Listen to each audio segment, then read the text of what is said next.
Welcome to Sew Very Easy. My name is Laura, and today I would like to make a two-color quilt. Now that's different than a two-fabric quilt. Two-fabric quilt means you're only using two fabrics, and that is it. In this case, I want to make a two-color quilt, and it's going to be black and white and grays in between. Now it's a lot of fun collecting fabric to make these two-color quilts. But in this case, I'm going to speed ahead a little bit and buy a 10-inch pre-cut pack so that I have the fabrics all ready for me. So I'll only have to have a couple extra pieces and, well, it'll save me the collecting. So this is that beautiful 10-inch pre-cut square. And the fabric I'm going to be using is from Benartex. And it's called Midnight Rhapsody. Now you can get Rhapsody in blues and reds and other colors, but I really just want this black and white. I will need a little bit of extra fabric in yardage. Now the pattern I'm going to do is a free pattern from Benartex. This pattern was for the blue Rhapsody or the red Rhapsody, but I want to visualize it in that black and white, so I printed it in black and white. This shows me more of a value than the color, and that's what I like. We will need to start with that pre-cut and then 4 other fabrics. A very solid black, a white, and then a dark and a light print. So let's get this laid out and started. To start with, I will need to take 30 of these 10-inch squares and cut them into 6 7/8 of an inch. And the pieces that I'm going to take out are these pieces that I've chosen. So I'm going to take out that, which matches that one, and those which will match that top. From there, I will be able to take out 30. Once these are cut into that 6 7/8, I'm going to be able to cut the rest of my fabric. The tiny print, the white with the black, will be that very first border. The darker black will be the outside border. So the rest of these are going to be put together with my solid black and whites. I did 15 light and 15 dark. I'm going to need 30 of each of the black and white squares, and they're cut at 5 3/8. Cut them in half on the diagonal, so now we have 60 corners. And it won't matter if we have darks and lights, they're all going to be sewn the same. We're going to have lights on one side and darks on the other. But in order to match these up, we need to find the center of this block and the center of this in order to sew those together. So there are a few ways that we can find the center. We can measure, we can fold and finger press and match up both of those folds, or we don't do anything and we just bring it to the machine with a template. So I've made a template.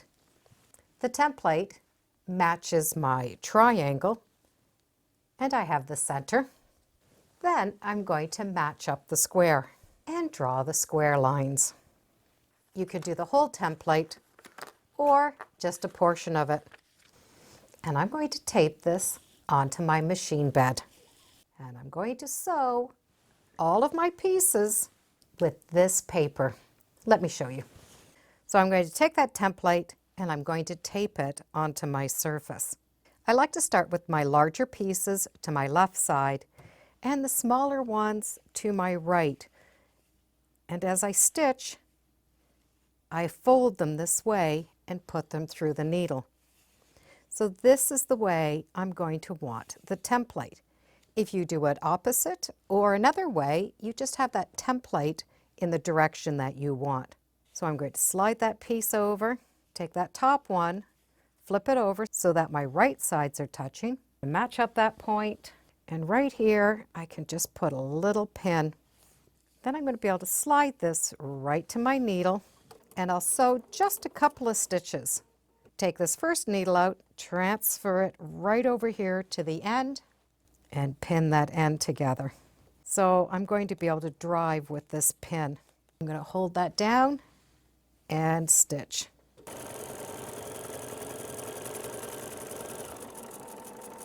When I come to that, I can just remove that and continue sewing. I'll get the next piece, flip over, and stitch. So I'm going to have 30 pieces that look like this.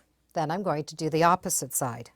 Slide it over, match up my template, match up that point, put a pin, and I'm only really concentrating on that first little bit. Just stitch a few stitches, remove, and then move that pin right to the end. This is where I can line that up, and now I can finish stitching.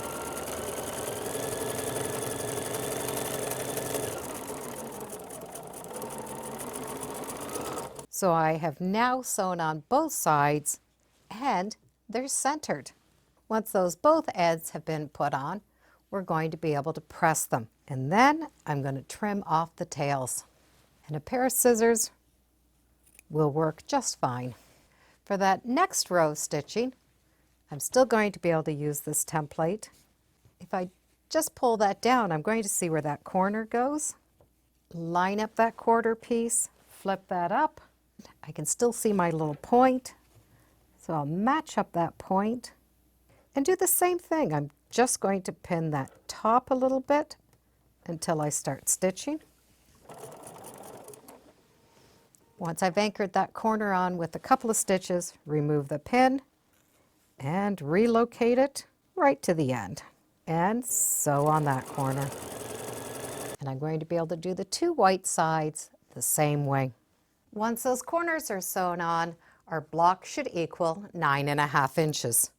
We're looking at 1/4 inch from each of these points. Now we're going to be able to sew them together. We have some blacks, some dark black blue color, and our lighter colors. We're going to sew these together so we have the blacks and whites touching. So when they're sewn together, we will always have black and white touching. We can also sew this together in a few different ways. We can sew it together in rows or 4 patches, but then we will have this extra on the side. So I'm going to make 6 4-patch blocks, and the remainder will be put on the sides. When they're all sewn together, we really have that impact. Now we can put on those 2 borders. The first border is going to be the light print, and it is cut at 2 inches. We are going to need a 48.5 inch piece and a 54.5 inch piece. The next border will be the dark one, and these are going to be cut at 3.5 inches.